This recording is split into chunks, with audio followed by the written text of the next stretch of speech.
విజయనగరం జిల్లా బొండపల్లి మండలం గోట్లాం గ్రామ పంచాయతీ మధుర జిఎన్ వలస గ్రామంలో ఉదయం 6:30 సమయంలో ఎన్టీఆర్ పెన్షన్ భరోసా పంపిణీ కార్యక్రమంలో రాష్ట్ర ఎంఎస్ఎంఈ మంత్రి కొండపల్లి శ్రీనివాస్ పాల్గొన్నారు. ప్రభుత్వ సిబ్బందితో కలిసి పెన్షన్దారుల ఇంటింటికి వెళ్లి పెన్షన్లను అందజేశారు.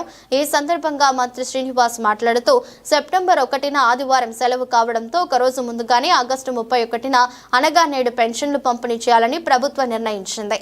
అందరినీ అప్రమత్తం చేయడం జరిగిందని అన్నారు. ఆగస్టు 31న పెన్షన్లు తీసుకుని వారికి సెప్టెంబర్ 2న ఇచ్చేందుకు ఏర్పాట్లు చేయడం జరిగిందని అన్నారు. ప్రభుత్వం ముందస్తు కార్యాచరణ అమలు చేయడం వలన పెన్షన్దారులు సంతృప్తి వ్యక్తం చేస్తున్నారని, రాష్ట్ర ప్రజలకు సామాజిక న్యాయం అందించేందుకు కూటమి ప్రభుత్వం కట్టుబడి ఉందని చెప్పారు.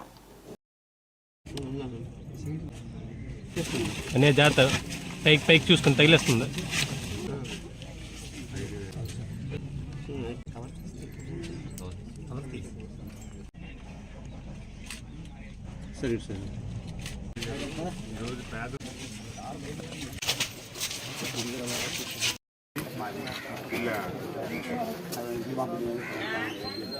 నీ స్కీమ్ వచ్చేప్పుడు రాస్తాం మళ్ళీ వస్తాయి. హౌసింగ్ స్కీమ్ వస్తాయి.